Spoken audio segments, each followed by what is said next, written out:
Assalamualaikum warahmatullahi wabarakatuh. Alhamdulillah wassalatu wassalamu ala Rasulillah wa ala alihi wa sahbihi wa mawala. Alhamdulillah, pagi hari ini hari Selasa kembali kita melanjutkan kaji hadis dan tafsir. Semoga Allah menerima semua amal kita. Karena ini dalam perjalanan, semoga sinyalnya kuat ya, lancar. Kalau nggak lancar ya sabar sejenak, kita kiat-kiati ya. Begitu juga mungkin nggak sampai 1 jam kita akan mengakhiri insya Allah kajian ini. Yang penting insya Allah qalilun mubarak, sedikit tapi berkah insya Allah. Ibu yang dirahmati oleh Allah, hadis dari Anas ibn Malik ya, radhiyallahu an, para sahabat meminta kepada Rasulullah sekaligus mengeluh, sa'ir lana ya. Ya Rasulullah, tolong dong ya. Gimana ini harga-harga di pasaran semua serba mahal ya. Bahan pokok mahal, ini mahal ya. Maka Rasulullah Shallallahu alaihi wasallam menjawab, innallaha huwal musa'ir ya. Sungguhnya harga-harga di pasar itu tidak terlepas daripada takdir Allah Subhanahu wa taala ya. Innallaha huwal musa'ir. Al-qabid, Allah lah yang menggenggam ataupun menahan rizki. Al-basit ya. Allah lah yang meluaskan rizki ya, sehingga harga-harga murah. Al-khafid ya. Allah lah yang bisa menurunkan harga-harga di pasaran ini ya. Wa inni la arju an al-qarabbi. Aku berharap, bercita-cita ya, berjumpa dengan Allah, wala yatlubuni ahadun bimadlamatin.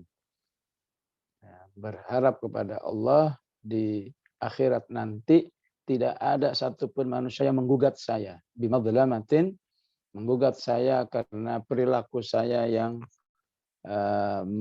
menganiaya atau menindas ya, fidamin wala malin, dalam urusan darah ataupun nyawa ataupun harta ya. Ya inilah keindahan Islam dalam mengatur istilahnya pasar ya. Jadi bukan dipaksa ya. Istilahnya pedagang harus menjual harga sekian ya. Ya, tapi diserahkan ke pasar ya. Negara tidak memaksa, tapi negara menyediakan satu sistem bagaimana agar harga-harga itu bisa terjangkau ya.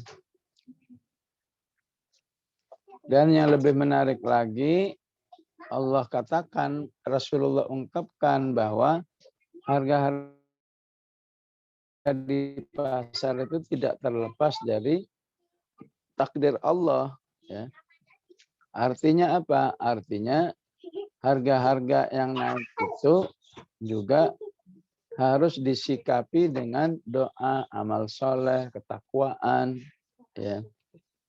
Sehingga Allah Subhanahu wa taala menakdirkan sebuah sistem pasar yang ramah buat umat manusia. Ya. Jadi masalah harga-harga tinggi ini ada kaitannya dengan kesolehan umat. Ya. Karena umatnya menurun kesolehannya, maka Allah jadikan harga pasar itu bisa menjadi sebuah tadzkirah, ya, pengingatan, ya. Karena sebagaimana Rasulullah sebut bahwal qabidul basitul khafid. Kalau mau Allah itu gampang saja membuat harga-harga di pasar itu menjadi murah dan terjangkau. Ya. Oleh karena itu, ya, dekati Allah Subhanahu wa taala dengan ketaatan-ketaatannya. Ya. Kemudian di hadis ini Rasulullah menjelaskan bahwa seorang penguasa, seorang pemimpin itu statusnya sebagai khadimul ummah.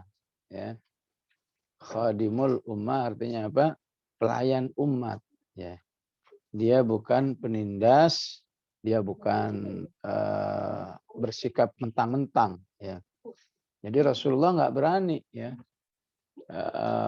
mentang-mentang penguasa terus semua orang harus menjual dengan harga semurah-murahnya. Ya. Walaupun di hadis lain tidak boleh menjual sesuatu, ya, apalagi itu kebutuhan pokok, ya, kebutuhan pokok dengan harga yang sangat mahal, ya, sehingga nggak terjangkau. Nah, istilahnya wala tamnun tastakthir, ya, jangan memanfaatkan kebutuhan umat manusia dengan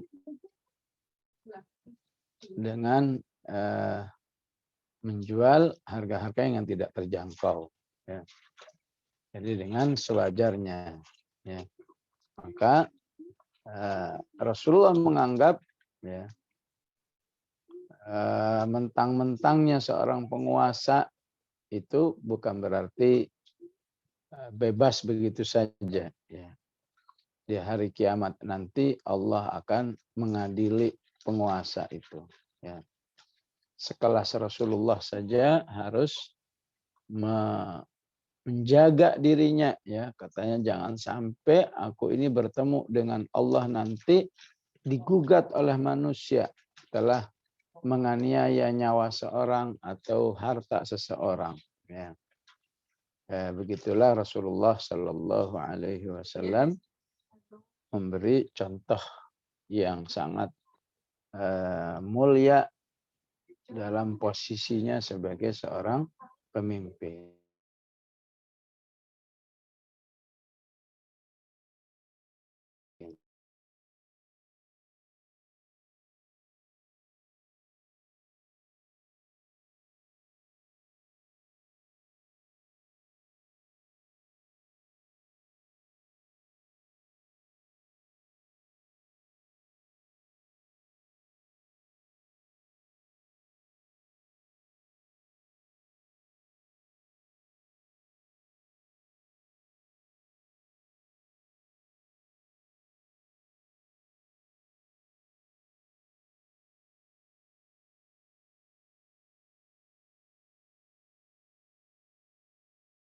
Atina waqul salamun alaikum kataba rabbukum ala nafsihir rahmah. Annahu man amila minkum su'an bijahalah thumma taba min ba'dihi wa aslah fa annahu ghafurur rahim. Sadaqallahul azim. Ya. Jadi ayat ini ibu-ibu yang dirahmati oleh Allah masih dalam rangkaian pemuliaan Allah terhadap hamba-hamba Allah Subhanahu wa taala yang dengan mudah beriman kepada Allah Subhanahu wa taala, ya, dengan Subhanahu wa taala sebagai sebagai pedoman hidupnya, ya. Jadi kalau Ibu lihat kemuliaan orang-orang beriman yang senantiasa yang senantiasa dimuliakan oleh Allah dari ayat 51 adalah orang-orang yang mudah diberi penjelasan tentang peringatan hari kiamat, ya. Wa anzir, wa andzir bihil ladzina yakhafuna ayyuhsyaru ila rabbihim. Nah, itu yang telah kita pelajari di ayat 51 ya. Jadi betapapun materi inzar, materi pengingkatan itu ghaib ya. Tapi manusia yang beriman yang dimuliakan oleh Allah tetap merasa terancam ataupun terperingati oleh ayat-ayat Allah tentang inzar itu betapapun masih ghaib, masih istilahnya wallahu alam kapan terjadinya ya. Tapi karena itu firman Allah, maka orang beriman itu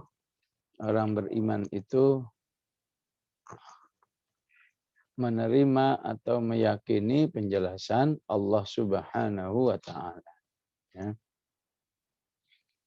Ya, orang-orang seperti itu insya Allah aman di hari kiamat ya.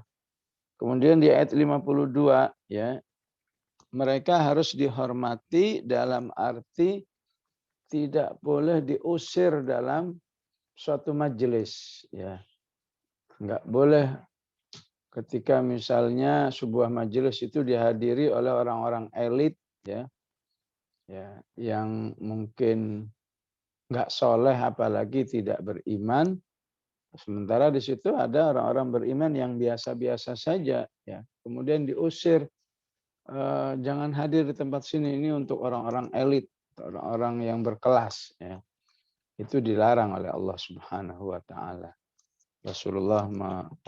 Allah mengingatkan kepada Rasulullah, majelis ilmumu harus bisa dihadiri oleh siapa saja yang mau beriman ya. Baik dia itu kalangan elit, itu tidak menjadi ukuran ya. Wala taqrudil ladzina yad'una rabbahum bil ghadati wal 'ashiyyi yuriduna wajha ya. Jadi mulianya manusia itu terletak kepada apa? Yuriduna wajha. Orang yang betul-betul beriman kepada Allah, yakin ada pahala, mungkin ada siksaan ya, sehingga terlihat dalam amal-amalnya, ini disebut dengan yuriduna wajha ya. Kemudian kemuliaan orang-orang yang beriman kepada Al-Qur'an itu terlihat kepada ya tinjauan atau kepentingan keakhiratan daripada kepentingan dunia ya. Wa kadzalika fatanna ba'dahum bi ba'dil liyaqulu ahaula'i manallahu 'alaihim min bainina ya.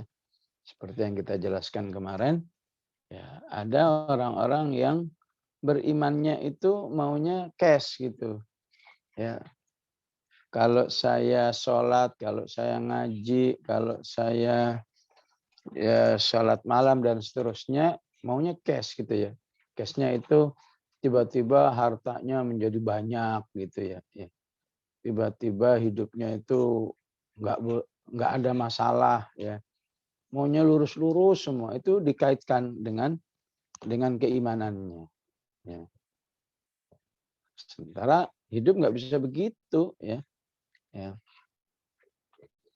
Dan keimanan kepada Allah juga tidak terkait dengan itu.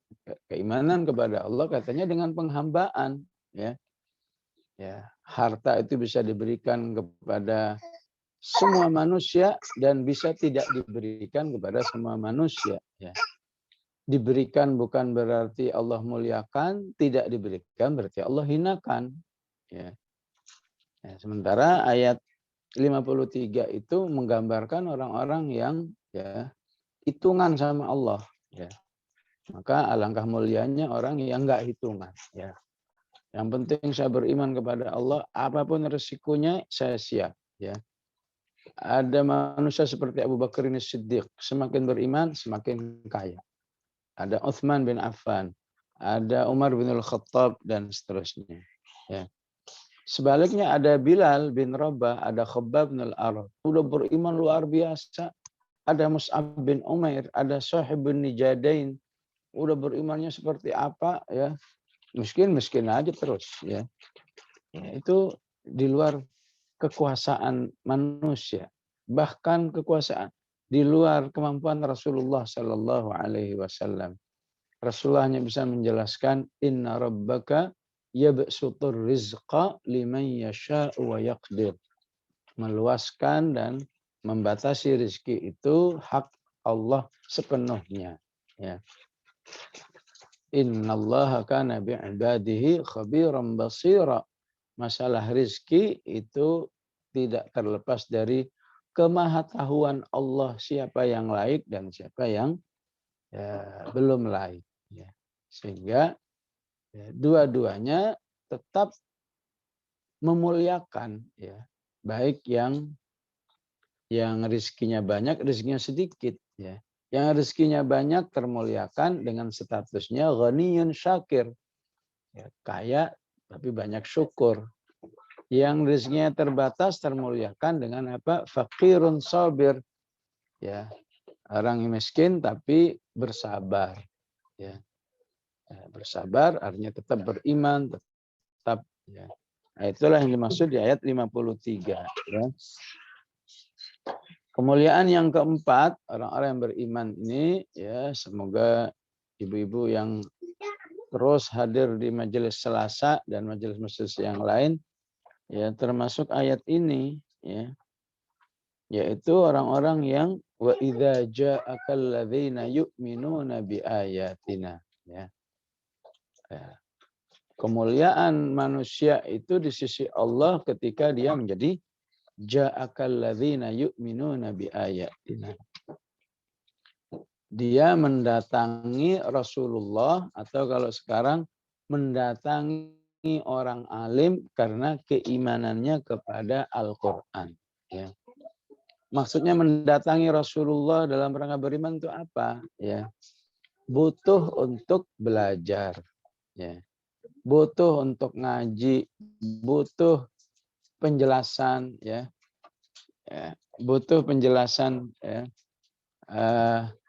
Rasulullah Shallallahu Alaihi Wasallam tentang ayat-ayat Al-Quran, ya. Ya, ini bisa merasa butuh, ya.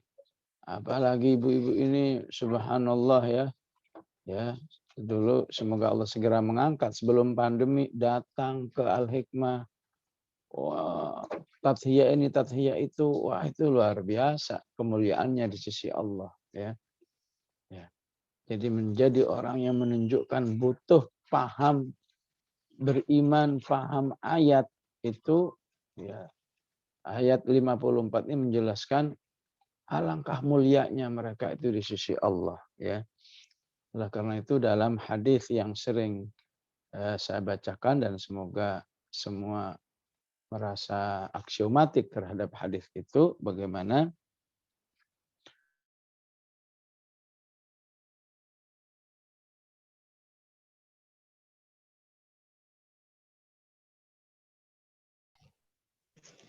jadi ditemani malaikat, ya, didoakan oleh malaikat, disebut-sebut namanya oleh Allah, ya. Ya.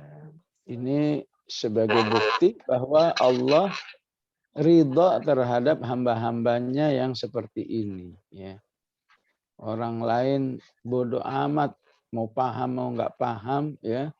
Tapi ada hamba-hamba Allah yang nggak henti-hentinya, ya. Ingin belajar, ingin paham Al-Quran. Dan khususnya di masa pandemi ini, ada satu ibrah yang luar biasa. Ya. Semoga menjadi motivasi bagi kita, ya. Hampir tiap hari saya harus melayani umat untuk belajar Al-Quran. Ya. Ada tafsir juz 30 sepekan 2 kali. Ada tafsir Al-Ahzab, ada tafsir surat Yasin, ya. Jika ibu-ibu berminat bisa hubungi saya, itu masih kelas baru tafsir Yasin setiap Selasa sore itu. Baru pertemuan perdana kemarin, ya. Jadi hampir tiap hari umat menunjukkan kesadaran yang luar biasa untuk beriman kepada Allah dengan mempelajari. Ya. Ini hidayah yang besar dari Allah, begitu juga yang dipercaya oleh umat untuk mengajarkan. Ini juga butuh hidayah yang besar juga. Sehingga hanya dengan dua kesadaran ini yang menyampaikan, semangat menyampaikan, yang belajar semangat belajar, maka insya Allah semakin banyak orang-orang yang beriman kepada Al-Quran. Ya. Jadi kayak kalau ayat 52 terhadap orang-orang yu'minuna bi ayatina itu harus diperlakukan sebaik-baiknya. Tidak boleh ada yang sifatnya melecehkan di ayat ini. Ya, faqul salamun alaikum. Harus selalu didoakan. Ya. Ya, salamun alaikum ini maksudnya harus didoakan. Ya. Didoakan terus berada dalam hidayah. Ya, didoakan selalu dalam keselamatan. Ya. Apalagi ini salamunnya pakai tanwin ya. Ya. Salamun alaikum. Seperti salamun qawlam mir rabbir rahim. Ya. Yang bermakna pendoaan yang sangat luas ya. Salamun alaikum. Ya. Itu makna umumnya salamun alaikum berarti ya Rasulullah dianjurkan untuk mendoakan mereka ya. Secara khususnya mereka adalah orang-orang yang berhak mendapat doa assalam ya, assalamualaikum ya. Dan itu menjadi identitas keimanan ya. Karena Rasulullah mengatakan la tusallimu ala ahlil kitab. Jangan memberi salam kepada orang yang belum beriman ya. Jika mereka yang memberi salam, nggak boleh jawab waalaikumsalam. Ya. Tapi jawabnya ya jawabnya apa? Waalaikum gitu saja. Ya.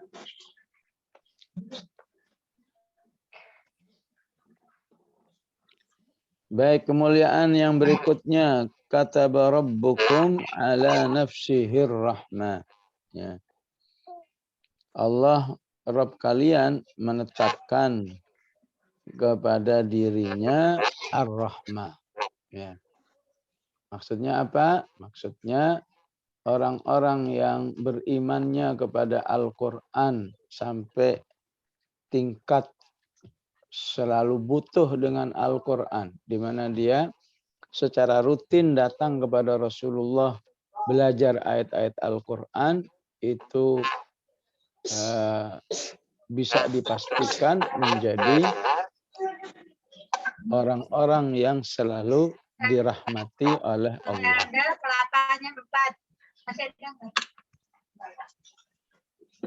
Gimana? Jelas suaranya, Ibu? Ya, jelas Ustadz.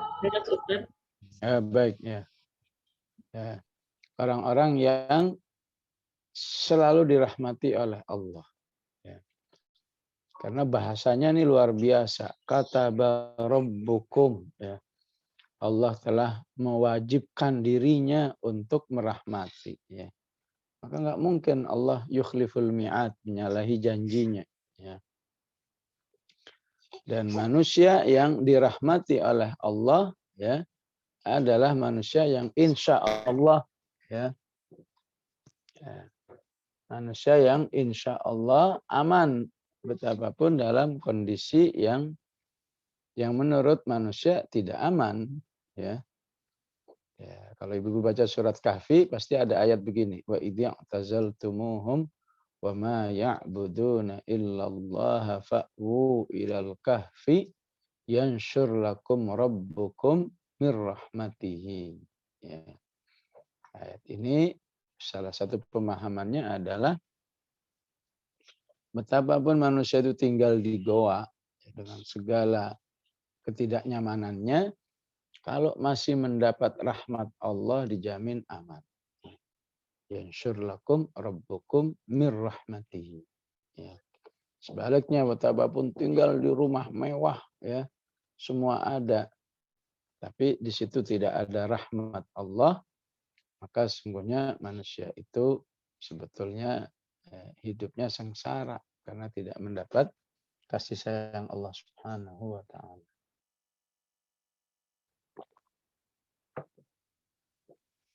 Karena selama ada rahmat Allah Subhanahu wa taala, manusia itu mudah ya berbuat apa saja, ya.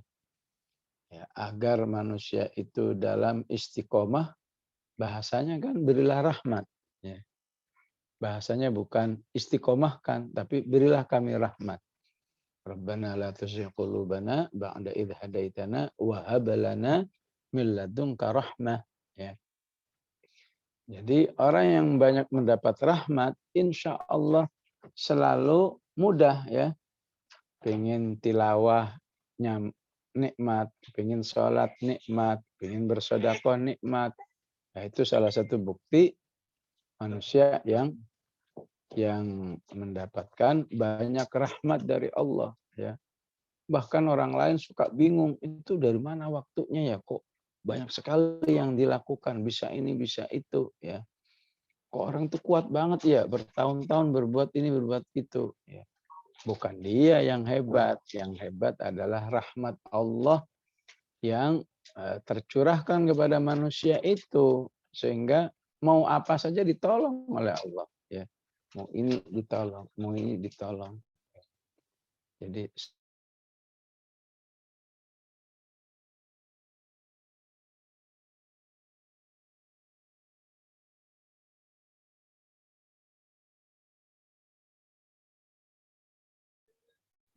ayat 54 ini menjadi orang yang mudah diampuni dosa-dosanya oleh Allah, ya. Ya. Mudah diampuni dosa-dosanya oleh Allah Subhanahu wa taala, ya. Ini luar biasa ya, tiga motivasi ya agar beriman kepada Al-Qur'an dan makan ya oleh Rasulullah ataupun oleh orang beriman pada umumnya, dirahmati dan selalu hidup dalam kondisi terampuni dosa-dosa. Ya. Ya. Janji yang ketiga dengan mengatakan terampuni dosa-dosanya, ya, ini ungkapannya luar biasa, Ibu, ya. Ya, ungkapannya ini ya mengandung banyak pemahaman. Ya. Pertama, bukan berarti kalau sudah menjadi wanita sholihah ataupun istilahnya wanita ahlul Quran, misalnya hafizah Quran, itu bukan berarti nggak ada dosanya, ya. Ya, ayat ini mengingatkan, ya, ya, tetap yang namanya manusia salah A, salah B, ya, dan seterusnya. Yang penting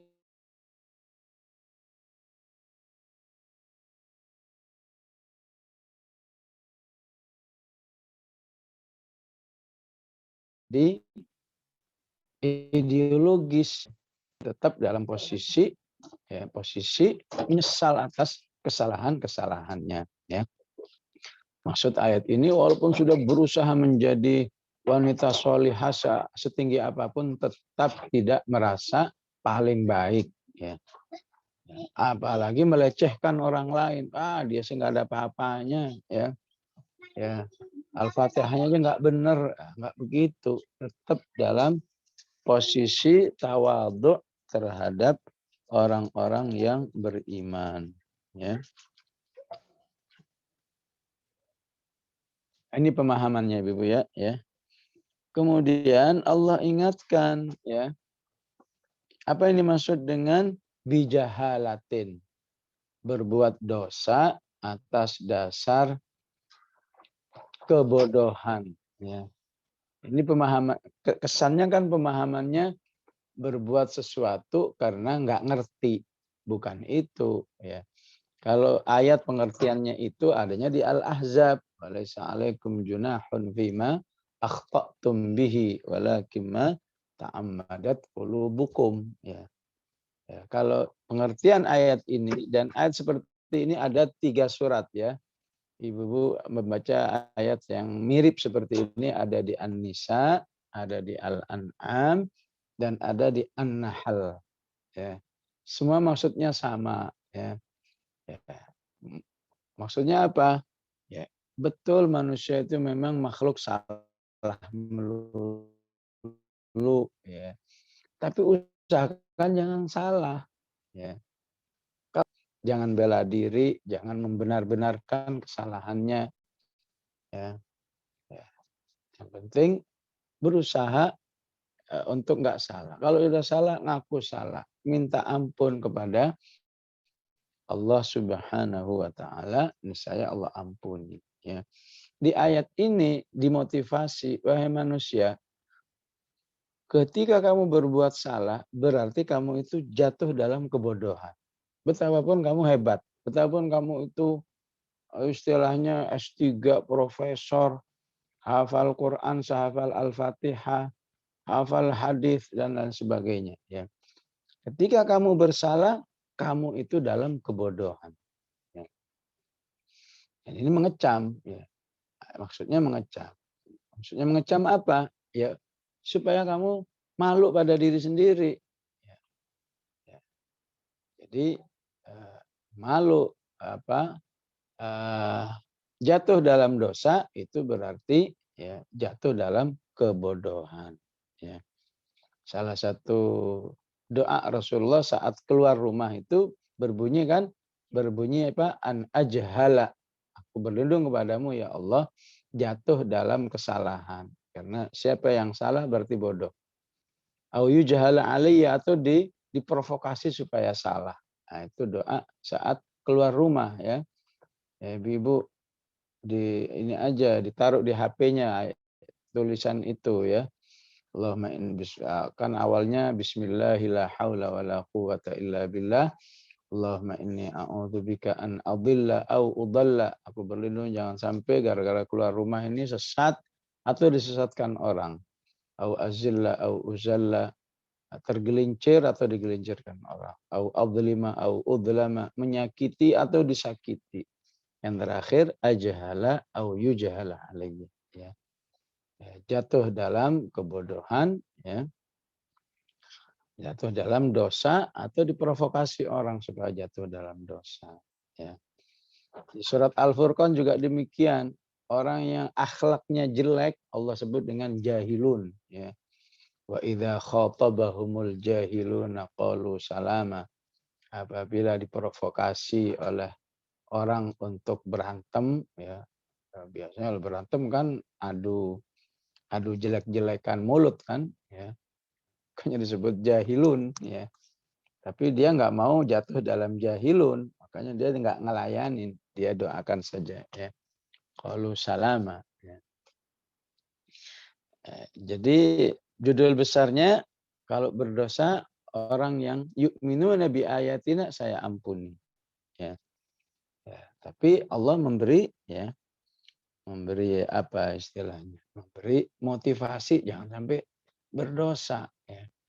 Kemudian kata bijahalah ya harus menjadi motivasi kalau ternyata dirinya menjadi orang yang soleh dengan tingkat dosa yang sangat jarang juga tidak bangga. Ya. Karena bagaimanapun di dalam dirinya tetap ada potensi jahalah. Ya. Potensi dosa yang akan membuat dirinya jahil. Ya. Jadi apa yang bisa dibanggakan? Ya. Ketika dia baik itu pertolongan dari Allah. Ketika dia jelek berarti dia jahil. Oleh karena itu nggak ada lain kecuali harus ya tunduk kepada Allah Subhanahu wa taala. Tsumma taba min ba'dihi ya. Maka penting setelah bertaubat, setelah berbuat salah itu segera bertobat. Ya, ya. Atau bahkan kalau memahami kata summa, ya, walaupun bertobatnya misalnya agak lambat, tetap diampuni oleh Allah Subhanahu Wa Taala. Ya. Ya. Kemudian kalau sudah berbuat salah harus ada aslaha, harus segera mensolehkan dirinya. Atau dengan kata lain mengcover dirinya dengan kebaikan-kebaikan. Karena kebaikan itu akan menghapus kesalahannya itu. Surat Hud ya, innal hasanat yudhibnas sayyi'at. Ya. Fa'annahu ghafurur rahim. Orang seperti inilah akan selalu mendapat ampunan dan rahmat Allah Subhanahu wa taala. Fa'annahu ghafurur rahim. Ya. Ya, maka dengan ayat ini tidak ada lain kecuali kita harus semakin semangat tuh doa Allahummarhamni bil Qur'an waj'alhu li imaman wa hudaw wa rahmah, karena itu semua doa-doa ya kesimpulan akhirnya agar menjadi manusia-manusia seperti ayat 54 ini ya. Ya, as'aluka an taj'alal Qur'ana rabi'a qalbi wa nura sadri wa dhahaba hammi wa ghammi. Ini semua ya, doa agar menjadi manusia seperti di ayat 54 ini ya. Setelah itu ditutup atau diimbangi dengan doa agar bisa sampai dipanggil oleh Allah masih dalam keadaan begini ya. Bukan menjadi mantan ya. Dulu saya mantan rajin ngaji, saya itu 5 tahun saya ikut, sekarang enggak ngapa-ngapain dah ya. Jangan begitu ya. Bisa semuanya ayo ya. Yang diberi amanah menyampaikan, ayo berusaha ya. Ya, jangan ada mantan pengajar dengan ada mantan pelajar ya. Semuanya selalu menjadikan pembelajaran Al-Qur'an merupakan agenda kehidupan yang permanen ya. Kehidupan bisa berubah-ubah. Dulu gadis, sekarang udah berumah tangga. Dulu masih muda, sekarang sudah senior ya. Dulu mahasiswa, sekarang dokter ya, alhamdulillah ya, salah satu peserta pengajian ini yang sudah almarhumah ya, kita cukup berghibtah ya. Ya, dipanggil oleh Allah masih dalam keadaan ya terkenal aktif dengan dalam pengajian ini ya. Ya, saya lupa kalau suaminya saya kenal dekat, seorang dokter gigi ya. Mbak Khoria pasti kenal tuh ya. Kemudian ditutup oleh Allah di ayat 55, wa kadzalika nufassilul ayati walitastabina sabilul mujrimin ya. Tujuan ngaji itu supaya nufassilul ayat ya. Nufassil itu artinya apa? Rinci ya. Supaya kamu tahu pengertian ayat-ayat Allah itu dengan rinci ya. Jadi jangan sampai kamu tahu nggak ayat ini? Tahu dari mana? Terjemahannya nggak rinci ya. Ya kalau mau rinci harus ngaji ya. Bayangin ya. Hampir sejam cuma 2 ayat ya. Ini pasti rinci ya. Ya, ketemu hadis ini, ketemu itu ya. Ya. Jadi Allah itu menginginkan dalam memahami ayat itu nufassilu ya, nusarrifu, nubayyinu. Ya, itu yang hafal Al-Qur'an ini sering ketemu 3 kata ini.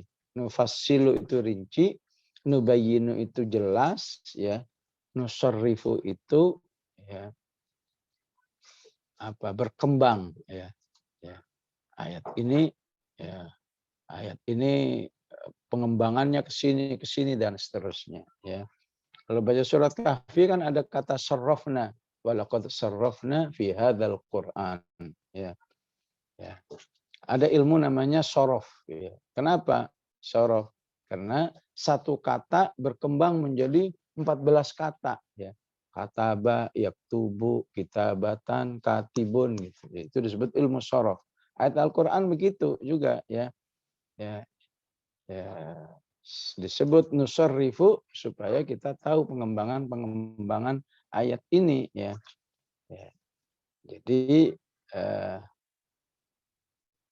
nggak bisa memahami ayat hanya terjemahan titik, walaupun itu jauh lebih baik daripada enggak sama sekali ya.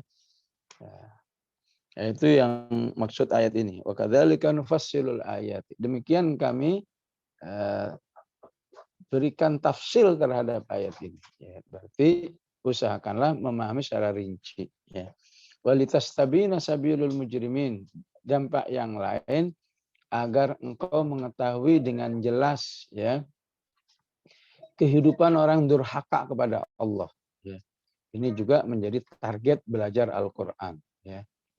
Ibu harus tahu kaum Tsamud itu bagaimana, kaum Ad itu bagaimana, Fir'aun bagaimana, Qarun itu bagaimana, ya kehidupan Qabil dan Habil bagaimana. Wah, harus lengkap ya. Ya, karena itu semua dijelaskan oleh Al-Quran. Ya, sabilul mujrimin. Ya. Oleh karena itu ada sebagian sebagian jamaah yang menginginkan instan. Ustaz, kita mau belajar qososul Quran ya. Pertemuan khusus kisah-kisah Al-Quran ya. Ya, salah satunya ya Selasa subuh, makanya ibu-ibu ini dapat jam 8 karena harus melayani dulu pada subuhnya kisah-kisah Al-Quran. Ya, saya kira insya Allah bisa juga kalau mau bergabung. Itu untuk instan ya. Otomatis kalau memahami kisah-kisah Nabi harus memahami musuh-musuhnya Nabi. Musuh-musuhnya Nabi itulah yang dimaksud dengan sabilul mujrimin. Ya, itu menjadi target khusus yang diinginkan oleh Allah siapa saja yang belajar Al-Quran. Ya. Baik ibu-ibu, mohon maaf sampai di sini kaji kita. Wassallallahu ala sayyidina Muhammad wa ala alihi wa sahbihi wasallam. Walhamdulillahi rabbil alamin. Ya. Boleh satu pertanyaan apabila ada yang membutuhkan penjelasan. Alamin, monggo ibu-ibu siapa yang mau bertanya? Satu pertanyaan. Resen ibu-ibu, adakah yang mau bertanya? Ustaznya. Silakan, Bunda Indria. Ya, assalamualaikum warahmatullahi wabarakatuh ya Ustaz. Waalaikumsalam. Ustaz, tadi kan dijelaskan ya Ustaz ya, mungkin ada sebagian orang yang sudah solihah gitu ya. Kemudian tetapi mereka juga tidak terlepas dari kesalahan atau dosa. Bagaimana Ustaz ukuran untuk meyakinkan bahwa kembali dia diterima Allah itu kira-kira ukurannya bagaimana Ustaz? Apa yang bisa jadi kalau ukur gitu? Jazakumullah khair. Iya. Di At-Taubah ayat 117 itu ada ayat berbunyi begini. Tsumma alaihim liyatubu. Taba sama yatubu itu satu akar kata ya. Kalau diterjemahannya agak susah itu pengertiannya. Allah mengampuni mereka supaya mereka minta ampun misalnya ya. Pengertiannya begini ya. Ketika kamu berdosa ya, tapi membuat kamu terus ingin beramal soleh, maka itu bukti bahwa kamu ya diterima taubatmu, diampuni dosamu, dirahmati dirimu gitu ya. Jadi ukurannya begitu ya. Jadi sebuah kesalahan itu bukan membuat dirinya putus asa ya. Udah nggak mungkin diri saya ini baik ya, salah melulu. Apalagi kesalahan itu tidak membuat dirinya membela diri. Lagian di zaman begini kita nggak boleh salah, itu nggak masuk akal banget sih. Itu yang harus dihindari. Ya. Itu bukti bahwa taubatnya memang belum sempurna. Tapi ketika dia menyesali saja, itu sudah menunjukkan taubatnya atau dosanya sudah diampuni. Ya. Kemudian berusaha untuk memperbaiki diri, dan kemudian aslah tadi ya, ibaratnya saya ini sudah melakukan kesalahan, katakan 10 menit saya harus mengcover menjadi bacaan Quran 1 jam misalnya, maka itu insya Allah menjadi indikasi bahwa taubatnya diterima oleh Allah. Semakin salah, semakin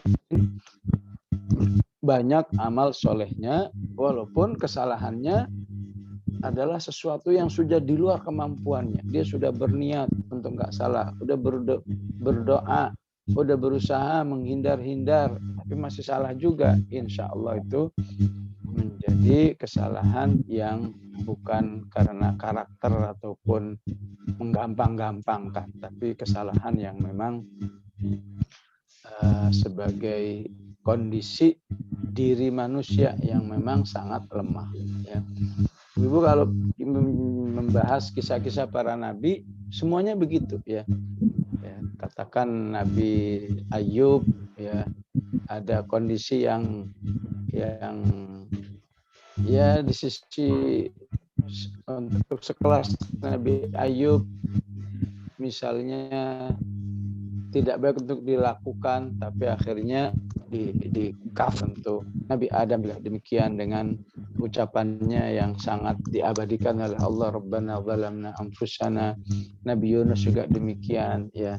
Maka kita sebagai orang beriman juga harus ya betapapun ada katakan pengalaman pahit ya, insya Allah pengalaman manisnya atau pengalaman amal solehnya jauh lebih tinggi daripada lebih besar, lebih padat daripada pengalaman pahitnya ya.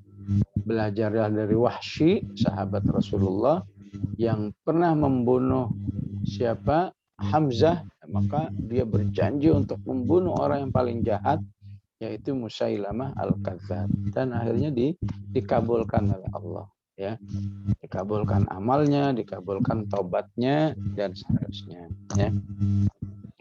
Baik, mohon izin ditutup ya. Bismillahirrahmanirrahim. Alhamdulillahirabbil alamin. Allahumma shalli wa sallim ala sayyidina Muhammad wa ala ali sayyidina Muhammad. Allahumma ighfir lana wa liwalidina warhamhum kama rabbawna shighara. Rabbana la tuzigh qulubana ba'da idh hadaitana wa hab lana min ladunka rahmah innaka antal wahhab. Allahumma arhamna bil Qur'an waj'alhu lana imaman wa nuran wa hudan wa rahmah. Allahumma dzakirna minhu ma nassina wa 'allimna minhu ma jahilna warzuqna tilawatahu ana al-laili wa ana an-nahar bi rahmatika ya arhamar rahimin. Wa sallallahu ala sayyidina Muhammad wa ala alihi wa sahbihi wa sallam. Walhamdulillahirabbil alamin. Assalamualaikum warahmatullahi wabarakatuh. Jazakallah khair Ustaz. Masya Allah, alhamdulillah penjelasannya yang sangat itu. Mudah-mudahan kita semua di sini selalu mendapat rahmat dari Allah untuk selalu mudah melakukan amal-amal kebaikan dan selalu terampuni dosa-dosa kita. Jazakallah khair. Monggo silahkan Ustaz kalau Ustaz mau duluan. Pamit.